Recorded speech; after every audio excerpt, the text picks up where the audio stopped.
Telangana public service commission నిర్వహించే group 1 రిక్రూట్మెంట్లో భాగంగా మనకు ఈరోజు తెలంగాణ చరిత్ర సంస్కృతి అనే సబ్జెక్టు మనకు గ్రూప్ 1 ప్రిలిమ్స్లో ఉన్నది. అదేవిధంగా గ్రూప్ 1 మెయిన్స్లో మనకి పేపర్ టూలో తెలంగాణ చరిత్ర సంస్కృతి అనే సబ్జెక్టు మన సిలబస్లో భాగంగా ఉన్నది. దాంట్లో మనకు ఈరోజు సర్వాయి పాపన్న గురించి ఈయన వివరాలు వివరించడం జరిగింది. సర్వాయి పాపన్న తిరుగుబాటు గురించి రాయమని కానీ సర్వాయి పాపన్న తిరుగుబాటు పరిణామాల గురించి కానీ తిరుగుబాటు దాని ఫలితాల గురించి రాయమని కానీ మనకు ఒకవేళ ప్రశ్న అడిగినట్లయితే దాని గురించి మనం సర్వాయి పాపన్న గురించి చెప్పాల్సి ఉంటుంది. సర్వాయి పాపన్న ఆయనే గొప్పవాడు. ఆయనే గోల్కొండ కుతుబ్ షాహీలు గోల్కొండ రాజ్యాన్ని 1512 నుంచి 1687 సంవత్సరాల మధ్య పాలించారు. ఈ విధంగా వారు పరిపాలించారు. అయితే 1687 సంవత్సరంలో మొఘల్ చక్రవర్తి అయిన ఔరంగజేబ్ ఆయనే గోల్కొండపైకి దండయాత్ర చేసి గోల్కొండ పాలకుడైన అబుల్ హసన్ తాన్షాను ఆయన ఓడించి గోల్కొండను ఆక్రమించి ఆయన బందీగా చేయడం జరిగింది. ఈ విధంగా అబుల్ హసన్ తాన్షాను బందీగా చేసి దౌలతాబాద్ కోటలోని కళామహల్లో ఆయనను బందీగా ఉంచడం జరిగింది. ఆ విధంగా ఔరంగజేబు మొఘల్ ఈ విధంగా గోల్కొండను మొఘల్ సామ్రాజ్యంలో కలపడం జరిగింది. మొఘల్ సామ్రాజ్యంలో కలిపి అక్కడ గోల్కొండలో మొఘల్ పరిపాలనను ప్రవేశపెట్టడం జరిగింది. ఈ విధంగా మొఘళ్ళ పరిపాలనలో గోల్కొండ అంతకుముందు కుతుబ్ షాహీల కాలంలో ఒక ఆర్థికంగా పరిపుష్టిని పొందింది. చక్కటి శాంతి భద్రతల పరిస్థితి చాలా చక్కగా ఉండేది. శాంతి అంటే అన్ని మతాల వారు, తర్వాత ప్రపంచంలో ఉన్న అన్ని మతాల వారు, అన్ని జాతుల వారు గోల్కొండ కేంద్రంగా గోల్కొండలో నివసించేవారు. హైదరాబాద్లో నివసించేవారు. ఆ విధంగా ఆనాటి రకరకాల జాతులు, తర్వాత రకరకాల మతాలు, రకరకాల కులాలు అన్నీ ఉన్నప్పటికీ కూడా ప్రజలు అంతా కలిసిమెలిసి శాంతియుత సహజీవనం కొనసాగించేవారు. అంటే అప్పటికి ఒక మిశ్రమ సంస్కృతి అనేది ఏర్పడింది. మిశ్రమ సంస్కృతి ఏర్పడి చాలా ఒక ప్రపంచంలోనే ఎక్కడ లేని మిశ్రమ సంస్కృతి హైదరాబాద్ నగరంలో కొనసాగింది. అటువంటి పరిస్థితుల్లో మరి ఈ యొక్క సర్వాయి పాపన్న తిరుగుబాటు అనేది జరిగింది. ఎందుకంటే మొఘల్ పరిపాలనలో హైదరాబాద్ అంటే గోల్కొండలో కానీ హైదరాబాద్లో గోల్కొండ రాజ్యం కళాహీనమైపోయింది మొఘల్ పరిపాలన. ఎందుకంటే సరైన లాండ్ ఆర్డర్ అంటే శాంతి భద్రతలు సక్రమంగా లేవు. శాంతి భద్రతల పరిస్థితి అస్తవ్యస్తంగా ఉంది. అనేక దోపిడీలు జరిగేవి. తర్వాత దొంగతనాలు జరిగేవి. తర్వాత కరువు కాటకాలు వచ్చినాయి. తర్వాత మరాఠా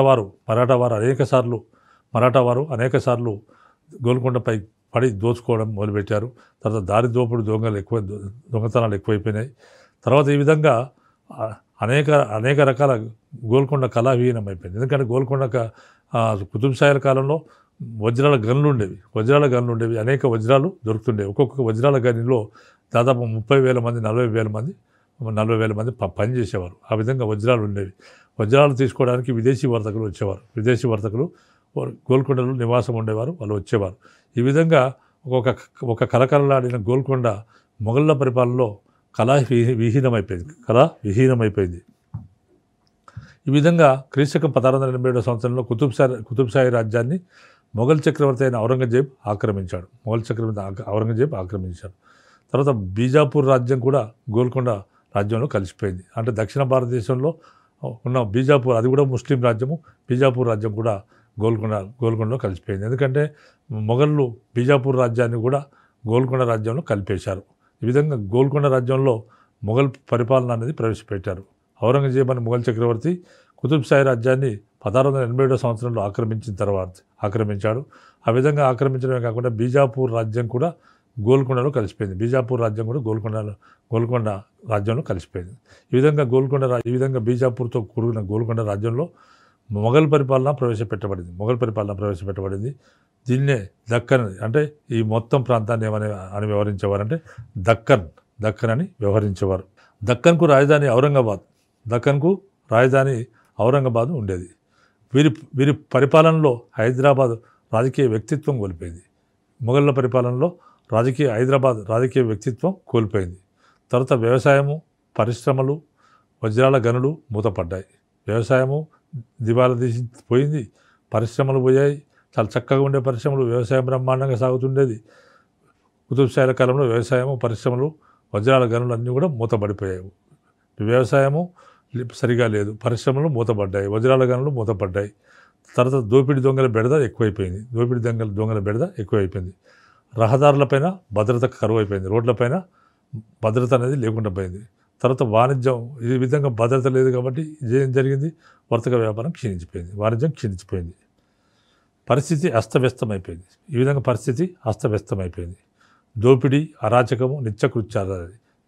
ఎవరు దోపిడీ చేస్తున్నారు, ఎవరు అరాచకం చేస్తున్నారు, పరిస్థితి అస్తవ్యస్తమైంది. దోపిడీ, అరాచకం, నిత్యకృత్యాలు అయిపోయినాయి. ఇలాంటి పరిస్థితుల్లో సర్వాయి పాపన్న పోరాటం ప్రారంభమైంది. ఇలాంటి పరిస్థితుల్లోనే సర్వాయి పాపన్న అనే వీరుడి పోరాటం ప్రారంభమైంది. అరాచక పరిపాలన నుండి తెలుగు ప్రజలను కాపాడే గొప్ప లక్ష్యంతో పోరాటం చేసిన వీరుడు సర్వాయి పాపన్న. అరాచక పరిపాలన అంటే ఒక అరాచకం రాజ్యం వెళ్తుంది. మొఘళ్ళ పరిపాలన సరిగా లేదు, ఒక అరాచకం రాజ్యం వెళ్తుంది. తర్వాత అరాచక పరిపాలన నుండి తెలుగు ప్రజలను కాపాడే, తన జాతిని కాపాడే గొప్ప లక్ష్యంతో పోరాటం చేసిన వీరుడు సర్వాయి పాపన్న. సర్వాయి పాపన్న స్వతంత్ర రాజ్య స్థాపనకై అలుపెరగని పోరాటం చేసిన గొప్ప యోధుడు. స్వతంత్ర రాజ్య స్థాపనకై అతను ఒక స్వతంత్ర రాజ్యాన్ని స్థాపించాలనే లక్ష్యంతో పనిచేసినవాడు. ఆ విధంగా స్వతంత్ర రాజ్య స్థాపనకై అలుపెరగని పోరాటం చేసిన గొప్ప యోధుడు సర్వాయి పాపన్న. క్రీస్తకం 1650 ప్రాంతంలో సర్వాయి పాపన్న క్రీస్తకం 1650 ప్రాంతంలో జనగామ తాలూకాలోని అప్పటి నల్గొండ జిల్లాలోని జనగామ తాలూకాలోని తాటికొండలో సర్వాయి పాపన్న పెరిగి పెద్దవాడయ్యాడు. అంటే ఇతను ఎక్కడ జన్మించాడో కొంత వివాదాస్పద అంశం ఉన్నది. అయితే ఈయన జనగామ తాలూకాలో ఉన్న తాటికొండలో సర్వాయి పాపన్న పెరిగి పెద్దవాడు కావడం జరిగింది. ఈయన ఇంటి పేరు నాశనోళ్ళు. ఈయన ఇంటి పేరు నాశనోళ్ళు. గౌడ కులస్తుడు. పాపన్న తల్లి పేరు సర్వమ్మ. బాల్యం నుండి ఈయన పశువుల కాపరిగా ఉండేవాడు. సర్వాయి పాపన్న చిన్నప్పటి నుండి పశువులను కాస్తూ ఉండేవాడు, పశువుల కాపరిగా ఉండేవాడు. ప్రజలను పరాయి పాలన నుండి విముక్తి చేసే లక్ష్యంతో ఆయన ఆ విధంగా ఉన్నప్పుడు ఆయన ప్రజలను పరాయి పాలన నుండి విముక్తి చేసే లక్ష్యంతో స్వతంత్ర రాజ్యం స్థాపించాలని ఒక లక్ష్యంతో ఉన్నాడు. ఆ చిన్న బాల్యం నుంచే ప్రజలను పరాయి పాలన అంటే ఈ అరాచక పరిపాలన నడుస్తుంది, ఈ అరాచక పరిపాలన నుండి ప్రజలను రక్షించాలి, జాతిని రక్షించాలనే లక్ష్యంతో ఆయన పోరాటం చేశాడు. ప్రజలను పరాయి పాలన నుండి విముక్తి చేసే లక్ష్యంతో స్వతంత్ర రాజ్య స్థాపనకై సర్వాయి పాపన్న పోరాటం ప్రారంభించాడు. తన లక్ష్య సాధన కొరకు కావలసిన ధనాన్ని తన తల్లి మరియు సోదరి దగ్గర నుండి ఆయన తీసుకొని గ్రహించాడు. ఈ లక్ష్య సాధనకు మరి ఒక రాజ్యాన్ని స్థాపించాలంటే ధనం ఉండాలి. ధనం ఉంటేనే సైన్యం వస్తుంది. తర్వాత సైన్యానికి యుద్ధ పరికరాలు వస్తాయి. తర్వాత యుద్ధానికి కావాల్సిన అంశాలు అన్నీ వస్తాయి. కానీ మరి అంత ధనం ఎవరి దగ్గర ఉందని తెలుసుకొని, తన తల్లి దగ్గర ఉన్నదని తెలుసుకొని, తన తల్లి దగ్గర నుంచి తర్వాత తన సోదరి దగ్గర నుంచి కూడా ఈ ధనాన్ని తీసుకున్నాడు. తన మిత్రులైన హసన్, హుస్సేన్, తర్వాత ఇమాం, తర్వాత దూదేకుల పీర, తర్వాత కుమ్మరి గోవిందన్న, తర్వాత చాకలి సర్వన్న, మంగలి మానన్న, వీళ్ళందరూ కూడా మిత్రులు. ఈ విధంగా ఈయన ఏం చేశాడు, ఒక స్వతంత్ర రాజ్య స్థాపన లక్ష్యం కొరకు కావలసిన ధనాన్ని తన తల్లి, తన సోదరు నుంచి తీసుకోవడం జరిగింది. తీసుకొని తన మిత్రుల సహకారంతో తన మిత్రులైన హుస్సేన్, తన మిత్రులైన హసన్, హుస్సేన్, ఇమాం, తర్వాత దూదేకుల పీర, తర్వాత కుమ్మరి గోవిందన్న. హసన్, హుస్సేన్, ఇమాం, దూదేకుల పీర, కుమ్మరి గోవిందన్న, చాకలి సర్వన్న, మంగలి మానన్న, వీళ్ళందరూ కూడా మిత్రులు. వీరి సహకారంతో ఒక సైన్యాన్ని మరియు ఆయుధాలను సమీకరించుకున్నాడు. ఒక ఒక సైన్యాన్ని వీరి సహకారంతో, తల్లి సోదరిచ్చిన ధనంతో, మిత్రుల సహకారంతో ఒక సైన్యాన్ని మరియు కొన్ని ఆయుధాలను ఆయన సమీకరించుకొని తాటికొండ పొరుగు గ్రామాల్లో తను పుట్టి పెరిగిన తాటికొండ పొరుగు గ్రామాల్లో ఉన్న ధనవంతులు జమీందారు నుండి రహస్య పద్ధతుల ద్వారా ధనాన్ని సేకరించాడు. ఈ విధంగా పొరుగు గ్రామాల్లో తాటికొండ పొరుగు గ్రామాలు అటుగా చుట్టుపక్కల ఉన్న గ్రామాల్లో ఉన్న ధనవంతులు జమీందారులు ఉన్నారు. వాళ్ళ దగ్గర నుండి రహస్య పద్ధతుల ద్వారా ధనాన్ని కూడా సేకరించడం జరిగింది. తన ధన సేకరణలో భాగంగా పాపన్న దాడులను విస్తరించాడు. దాడులను విస్తరింపజేశాడు. ఎక్కడికెక్కడ విస్తరింపజేశాడంటే భూస్వాములకు, తర్వాత జమీందారులపైన దాడులు నిర్వహించడం మొదలుపెట్టాడు. తన ధన సేకరణలో భాగంగా సర్వాయి పాపన్న తన దాడులను విస్తరించి హుస్నాబాద్, జనగాం, షాపురం చుట్టుపక్కల ఉన్న ధనవంతులను, భూస్వాములను ఎదిరించి బహిరంగ దాడులు చేసే స్థాయికి పాపన్న ఎదిగాడు. అంతకుముందేమో తన చుట్టుపక్కల తన పొరుగు గ్రామాల్లో ఉన్న ధనవంతులను, చిన్న ధనవంతులను, జమీందారుల నుండి ఆయనే బెదిరించి రహస్య పద్ధతుల ద్వారా అంటే వాళ్ళను బెదిరించి ధనాన్ని సేకరించడం జరిగింది. తర్వాత ఈ విధంగా అప్పటికి సైన్యం పెరిగిపోయింది పాపన్నకు, తర్వాత ఆయుధాలు పెరిగిపోయినాయి. కాబట్టి తన మంది మార్బలంతో తన సైన్యంతో పోయి తన ధన సేకరణ మొదలుపెట్టాడు. ఎందుకంటే ఇంకా ధనం ఉంటేనే పెద్ద ఎత్తున ధనసేకరణ, పెద్ద ఎత్తున సైన్యాన్ని పోషించుకోవచ్చు, ఆయుధగారాన్ని తీసుకోవచ్చు. ఆ విధంగా చేసినట్లయితేనే ఒక మొఘల్ లాంటి గొప్ప రాజులను ఎదిరించే అవకాశం ఉంటుంది. కాబట్టి ఆ విధంగా ధనాన్ని సేకరించాలనే ఉద్దేశంతో తన ధన సేకరణలో భాగంగా పాపన్న దాడులను విస్తరింపజేసి హుస్నాబాద్, జనగాం, షాపురం చుట్టుపక్కల ఉన్న ధనవంతులను, భూస్వాములను ఎదిరించాడు. ఎదిరించి బహిరంగ దాడులు చేసే స్థాయికి పాపన్న ఎదిగాడు. అంతకుముందు తన దగ్గర సైన్యం లేదు, ధనం లేదు కాబట్టి రహస్య దాడులు చేసేవాడు. ఇప్పుడు బాహటంగా బహిరంగ దాడులు చేసే స్థాయికి పాపన్న ఎదిగాడంటే ఆయన ఎంత సైన్యాన్ని ఏర్పాటు చేసుకుని ఆయన బాగా డెవలప్ కావడం జరిగింది. ఆ విధంగా చేసే స్థాయికి పాపన్న ఎదగడం జరిగింది. దీంతో అనేక మంది ప్రజలు పాపన్న సైన్యంలో చేరారు. పాపన్న ఒక మంచి ఆశయం కోసం పోరాడుతున్నాడు. పాపన్న ఒక పరాయి పాలన నుండి ప్రజలను రక్షించాలని పోరాడుతున్నాడు, ఒక మంచి సదుద్దేశంతో పోరాడుతున్నాడు చెప్పి అనేక మంది ప్రజలు కూడా పాపన్న సైన్యంలో స్వచ్ఛందంగా చేరడం జరిగింది. స్వచ్ఛందంగా చేరారు. పాపన్న సామాన్యుడు కాదని గ్రహించిన దొరలు పాపన్న ముందు మామూలుగా అనుకున్నారు. తర్వాత పాపన్న సామాన్యుడు కాదని, సర్వాయి పాపన్న సామాన్యుడు కాదని గ్రహించిన దొరలు, జమీందారులు పాపన్నను అంతం చేయడానికి, చంపడానికి ప్రయత్నం చేశారు. పాపన్న ఈ విధంగా బాహటంగా దాడులు చేస్తున్నాడు. అంతకుముందు రహస్య పద్ధతుల ద్వారా చుట్టుపక్కల జమీందారుల నుంచి ధనాన్ని సేకరించేవాడు. కానీ తర్వాత కాలంలో ఏం చేసిండు, మరి ఆయనే బాహటంగానే దాడులు మొదలుపెట్టారు. తన సైన్యాన్ని తీసుకొని హుస్నాబాదు, జనగాము, షాపురం మరియు చుట్టుపక్కల ఉన్న ధనవంతులను, భూస్వాములను ఎదిరించి బహిరంగ దాడులు చేసే స్థాయికి పాపన్న ఎదిగాడు. దీంతోనే దొరలు, తర్వాత ఆనాటి జమీందారులు పాపన్న సామాన్యుడు కాదు అని వాళ్ళు గ్రహించారు. సామాన్యుడు కాదని గ్రహించి జమీందారు పాపన్నను చంపడానికి ప్రయత్నించారు. దీంతో వారితో ప్రత్యక్ష పోరాటం చేసే శక్తి అప్పటికి పాపన్నకు లేదు. వారితో ప్రత్యక్ష పోరాటం చేసే శక్తి చాలక ఆయన తన సైన్యానికి ఆజ్ఞలు జారీ చేశాడు. ఏమని జారీ చేశాడంటే, మీరు ఎక్కడికైనా వెళ్ళిపోండి, ఇక్కడ ఉండొద్దు, వాళ్ళు మనలో టార్గెట్ చేస్తున్నారని చెప్పడం. ప్రత్యక్ష పోరాటం చేసే శక్తి లేక సర్వాయి పాపన్న అప్పటికి రాజీ పడి తన సైన్యానికి ఆజ్ఞలు జారీ చేసి పాపన్న రహస్య జీవితంలోకి పోవడం జరిగింది. ఆ విధంగా పొలాస జమీందార్ వెంకట్రావు వద్ద పాపన్న మారువేషంలో ఉద్యోగంలో చేరాడు. పొలాస ప్రాంతానికి చెందిన పొలాస ఏరియా జమీందారైన వెంకట్రావు వద్ద ఒక మారువేషం వేసుకొని వెళ్ళి ఆయన ఆస్థానంలో ఉద్యోగంలో చేరడం జరిగింది. తర్వాత ఆయన అత్యంత ధైర్య సాహసాలను ప్రదర్శించాడు. అక్కడ వెంకట్రావు జమీందార్ దగ్గర ఉద్యోగంలో చేరి అత్యంత ధైర్య సాహసాలను పాపన్న ప్రదర్శించడం జరిగింది. తర్వాత ఈ విధంగా అత్యంత ధైర్య సాహసాలను ప్రదర్శించిన పాపన్న జమీందార్ ప్రధాన అనుచరుడిగా మారాడు.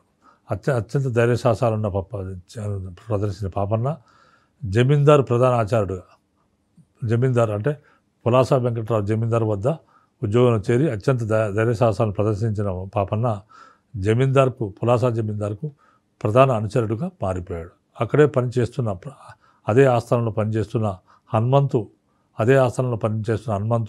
పాపన్నకు మంచి మిత్రుడయ్యాడు. అదే ఆస్థానంలో అక్కడే పనిచేస్తున్న హనుమంతు అనేవాడు పాపన్నకు మంచి మిత్రుడు కావడం జరిగింది. ఈ విధంగా పులాసా జమీందార్ వెంకట్రావు దగ్గర మారువేషంలో ఉద్యోగంలో చేరాడు. ఆయన పాపన్న ఉద్యోగంలో చేరడం జరిగింది. అత్యంత ధైర్యసాహసాలను ప్రదర్శించిన సర్వాయి పాపన్న జమీందార్ ప్రధాన అనుచరుడిగా మారిపోయాడు. అదే ఆస్థానంలో పనిచేస్తున్న హనుమంతు పాపన్నకు మంచి మిత్రుడు కావడం జరిగింది. హనుమంతు మరికొంతమంది మిత్రుల సహకారంతో పాపన్న తన లక్ష్య సాధన కోసం మళ్ళా కృషి చేయడం మొదలుపెట్టాడు. హనుమంతు మరికొంతమంది మిత్రుల సహకారంతో ఆయనే తన లక్ష్య సాధన కోసం పనిచేయడం మొదలుపెట్టాడు. దానిలో ఆయన లక్ష్య సాధన అనేది స్వతంత్ర రాజ్య స్థాపననే ఆయన లక్ష్య సాధన. పరాయి పాలన నుంచి జాతిని రక్షించే లక్ష్యంతో ఆయన పనిచేస్తున్నాడు. ఆ విధంగా హనుమంతు మరికొంతమంది మిత్రుల సహకారంతో పాపన్న పులాసా జమీందారి పొరుగున ఉన్న జమీందారులను రహస్యంగా దోచుకోవడం ప్రారంభించాడు. పులాసా పొరుగున ఉన్న జమీందారులను ఆయన రహస్యంగా మళ్ళీ దోచుకోవడం ప్రారంభించాడు. అంటే మరి తనకు ధనం కావాలి కదా, సైన్యం మళ్ళీ కావాలి, ఆయుధగారం కావాలి, పెద్ద ఎత్తున సైన్యం కావాలి. కాబట్టి ఆ విధంగా జమీందారును రహస్యంగా దోచుకోవడం ప్రారంభించాడు. ఇది గమనించిన దొరలు ఆనాటి దొరలు గమనించి దొరలు పాపన్నను గుర్తించారు. పాపన్న అక్కడి నుంచి మాయమై ఇక్కడికి వచ్చిండు, ఇక్కడ ఇదే పనులు చేస్తున్నాడని చెప్పేసి ఆ దొరలు పాపన్నను గుర్తించారు. పాపన్నను గుర్తించి పులాసా జమీందారుకు రహస్య సమాచారం అందించారు. పులాసా జమీందారుకు ఈ మిగతా దొరలందరూ కలిసి ఓ రహస్య సమాచారం అందించారు. ఇట్లా సర్వాయి పాపన్న అనే అతను పలానా ప్రాంతం నుంచి వచ్చాడు, అక్కడ దొంగతనం ఆ విధంగా పలానా ప్రాంతం నుంచి వచ్చాడు, ఆయనే మొత్తం కూడా మనను జమీందారును దోస్తున్నాడు కాబట్టి అని రహస్య సమాచారం పులాసా జమీందారుకు మిగతా దొరలు అందించడం జరిగింది. దీంతో జమీందారు పాపన్నను ఆయన అనుచరులను బంధించి జైల్లో వేశాడు. అప్పటికే జమీందారు వద్ద బందీగా ఉన్న వారందరికీ పాపన్న నాయకుడైపోయాడు. అంటే మళ్ళీ అక్కడనే జైల్లో ఉన్నారు. జైల్లో అనేక మంది ఉన్నారు.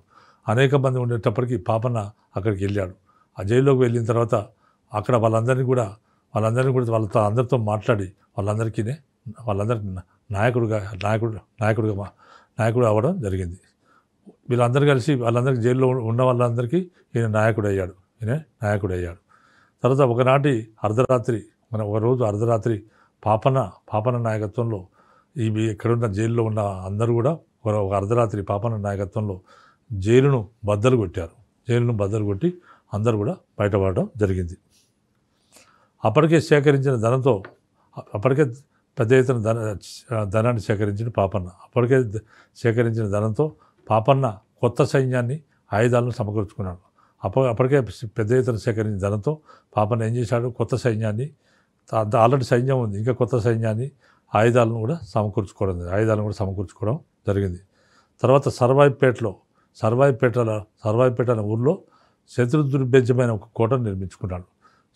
సర్వాయిపేటలో శత్రు దుర్భేద్యమైన శత్రువులకు కూడా వీలు కానీ, అంటే ఆక్రమించిన శత్రువు వీలు కానీ శత్రు దుర్భేద్యమైన కోటను సర్వాయిపేట అనే గ్రామంలో నిర్మించుకోవడం జరిగింది. తర్వాత ఆ విధంగా సర్వాయిపేట కేంద్రంగా ఆయన పరిపాలన ప్రారంభించాడు. ఆయన స్వతంత్ర పరిపాలన సర్వాయిపేట కేంద్రంగా ఆయన పరిపాలన ప్రారంభించడం జరిగింది. తర్వాత ఈ విధంగా రాజ్య విస్తరణలో భాగంగా ఉస్నాబాద్, కరీంనగర్ ప్రాంతాలను జయించాడు. ఈ విధంగా రాజ్య విస్తరణలో భాగంగా ఆల్రెడీ సర్వాయిపేట కేంద్రంగా పరిపాలన పాపన్న ప్రారంభించడం జరిగింది. తర్వాత ఈ విధంగా సర్వాయిపేటలో పాపన్న శత్రువులకు కూడా ఆక్రమించుకోలేని ఒక దుర్భేద్యమైన కోటను నిర్మించుకోవడం జరిగింది. సర్వాయిపేట కేంద్రంగా పరిపాలన ప్రారంభించారు. పాపన్న ఆయన స్వతంత్ర పరిపాలన మొదలుపెట్టాడు. ఎక్కడి నుంచి? సర్వాయిపేట కేంద్రంగా ఆయన పరిపాలన ప్రారంభించడం జరిగింది. తర్వాత రాజ్య విస్తరణలో భాగంగా ఆయనే ఉస్నాబాద్ కరీంనగర్ ప్రాంతాలను జయించాడు. ఉస్నాబాద్ మరియు కరీంనగర్ ప్రాంతాలను ఆయన జయించడం జరిగింది. తర్వాత తాటికొండలో పాపన్న మరొక కోటను కూడా నిర్మించడం జరిగింది. తాటికొండలో పాపన్న మరొక కోటను కూడా నిర్మించుకోవడం జరిగింది. తర్వాత నల్గొండ పరగణ భువనగిరి సర్కారులోని షాపురం గుట్ట మీద కూడా పెద్ద మట్టి కోటను నిర్మించారు. నల్గొండ పరగణ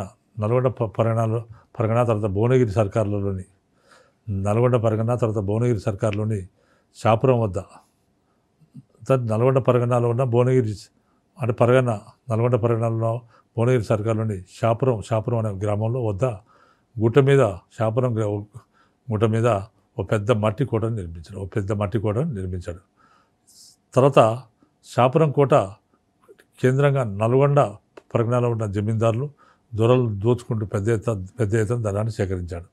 నల్గొండ పరగణ భువనగిరి సర్కారులోని షాపురం గుట్ట మీద ఒక పెద్ద మట్టి కోటను నిర్మించాడు. ఆ విధంగా షాపురం కోట కేంద్రంగా నల్గొండ పరగణలో ఉన్న జమీందారులను దొరలను ఈయన పెద్ద ఎత్తున దోచుకొని ధనాన్ని సేకరించడం మొదలుపెట్టాడు. తర్వాత సర్వాయి పాపన్నను ఎదిరించే శక్తి లేని జమీందారులు భూస్వాములు అంతా కలిసి మొఘల్ చక్రవర్తి అయిన ఔరంగజేబుకు పాపన్నపై ఫిర్యాదు చేయడం జరిగింది. అంటే పాపన్న అంతా భారీ ఎత్తున సైన్యాన్ని ఏర్పాటు చేసుకున్నాడు. కాబట్టి అప్పటికి ఎవరికి ఈ లోకల్లో జమీందారులు భూస్వాములు ఆయన ఏం చేయలేని పరిస్థితి. దాంతో పాపాన్ని ఎదిరించే శక్తి లేని జమీందారులు భూస్వాములు ఏం చేశారంటే అందరూ కలిసి మొఘల్ చక్రవర్తి అయిన ఔరంగజేబుకు ఫిర్యాదు చేసుకున్నారు. ఏమనంటే ఈ పాపన్న పైన ఫిర్యాదు చేయడం జరిగింది. ఔరంగజేబు పాపన్నను శిక్షించమని కోరణపాక సర్దారైన ఔరంగజేబు ఏం చేసిన పాపన్నను శిక్షించమని కోరణపాక సర్దారైన రుస్తుందిల్ ఖాన్ను ఆదేశించాడు. కోరణపాక సర్దారైన రుస్తుందిల్ ఖాన్ను ఆదేశించడం జరిగింది. దాంతో రుస్తుందిల్ ఖాన్ తన కింద పనిచేస్తున్న కాసిం ఖాన్కు ఈ పని అప్పగించాడు. రుస్తుందిల్ ఖాన్ తన కింద పనిచేస్తున్న కాసిం ఖాన్కు అప్పగించాడు. అంటే పాపను శిక్షించే అధికారం ఆయనకు అప్పగించాడు. ఆ విధంగా కాసిం ఖాన్ భారీ సైన్యంతో షాపురం కోటను ముట్టడించారు. ఆ విధంగా మరి చుట్టుపక్కల ఉన్న జమీందారులు ఏం చేశారంటే శక్తి లేని జమీందారులు పాపన్న యొక్క మొఘల్ చక్రవర్తి ఔరంగజేబు కలిసి పాపన్నపై ఫిర్యాదు చేశారు. ఆయన శిక్షించమని ఫిర్యాదు చేయడం జరిగింది. ఆ విధంగా మొఘల్ చక్రవర్తి ఔరంగజేబు పాపన్నను శిక్షించమని కొరణపాక సర్దారైన రుస్తుందిల్ ఖాన్ అనేవాడిని ఆదేశించడం జరిగింది. ఈ విధంగా రుస్తుందిల్ ఖాన్ తన కింద పనిచేస్తున్న కాసిం ఖాన్కు ఈ యొక్క పాపన్నను అణచివేసే పనిని అప్పచెప్పడం జరిగింది. కాసిం ఖాన్ ఈ విధంగా భారీ సైన్యంతో షాపురం కోటను ముట్టడించాడు. కాసిం ఖాన్ పెద్ద ఎత్తున భారీ సైన్యంతో సర్వాయి పాపన్నను శిక్షించే ఉద్దేశంతో కాసిం ఖాన్ భారీ సైన్యంతో షాపురం కోటను ముట్టడించడం జరిగింది. అక్కడ జరిగిన యుద్ధంలో పాపన్న కాసిం ఖాన్ను వధించాడు. సర్వాయి పాపన్న కాసిం ఖాన్ను ఓడించడమే కాకుండా ఆయన చంపివేయడం జరిగింది. ఆ విధంగా రుస్తుందిల్ ఖాన్ తానే స్వయంగా సైన్యానికి నాయకత్వం వచ్చాడు. రుస్తుందిల్ ఖాన్ తానే స్వయంగా సైన్యానికి నాయకత్వం వహించి షాపూర్ కోటను ధ్వంసం చేశాడు. తర్వాత పాపన్న ఆ టైంలో అక్కడ లేడు. ఆ సమయంలో లేడు. అంటే అంతకుముందు కాసిం ఖాన్. మరి ఇక్కడ ఏం జరిగింది? మొఘల్ చక్రవర్తి అయిన ఔరంగజేబు పాపన్నను శిక్షించమని కొలన్పాక సర్దారైన రుస్తుందిల్ ఖాన్కు ఆదేశించడం జరిగింది. మరి రుస్తుందిల్ ఖాన్ ఏం చేశాడు? తన కింద పనిచేసే కాసిం ఖాన్కు ఈ సర్వాయి పాపన్నను పని చేయమని సంచివేయను అనే పని అప్పగించాడు. కాసిం ఖాన్ భారీ సైన్యంతో షాపురం కోటను ముట్టడించాడు. అక్కడ జరిగిన యుద్ధంలో పాపన్న కాసిం ఖాన్ను ఓడించడం కాక చంపివేయడం జరిగింది. దాంతో రుస్తుందిల్ ఖాన్ తానే స్వయంగా సైన్యానికి నాయకత్వం వహించాడు. షాపూర్పై దండయాత్ర చేసి షాపూర్ కోటను ధ్వంసం చేయడం జరిగింది. తర్వాత షాపురం పాపన్న ఆ టైంలో పాపన్న అక్కడ లేడు. మరి రుస్తుం దిల్ ఖాన్ షాపురం వచ్చినప్పుడు పాపన్న అక్కడ లేడు. తర్వాత లేకుంటే ఈయన ధ్వంసం చేసి ఆ కోటను ధ్వంసం చేసి ఈయన వెళ్ళిపోయాడు రుస్తుం దిల్ ఖాన్. తర్వాత షాపురం చేరుకున్న పాపన్న అదే స్థానంలో బలిష్టమైన రాతికోటను నిర్మించాడు. తర్వాత షాపురం చేరుకున్న పాపన్న ఏం చేశాడంటే అదే స్థానంలో ఎక్కడైతే కూలగొట్టాడో అదే స్థానంలో మరొక బలిష్టమైన రాతికోటను నిర్మించడం జరిగింది. బలిష్టమైన రాతికోటను నిర్మించి అందులో ఆయుధాలు, మందుగుండు సామాగ్రిని భద్రపరిచాడు. తర్వాత షాపురం చేరుకున్న పాపన్న అదే స్థానంలో బలిష్టమైన రాతికోటను నిర్మించి అందులో ఆయుధాలు, మందుగుండు సామాగ్రిని భద్రపరిచాడు.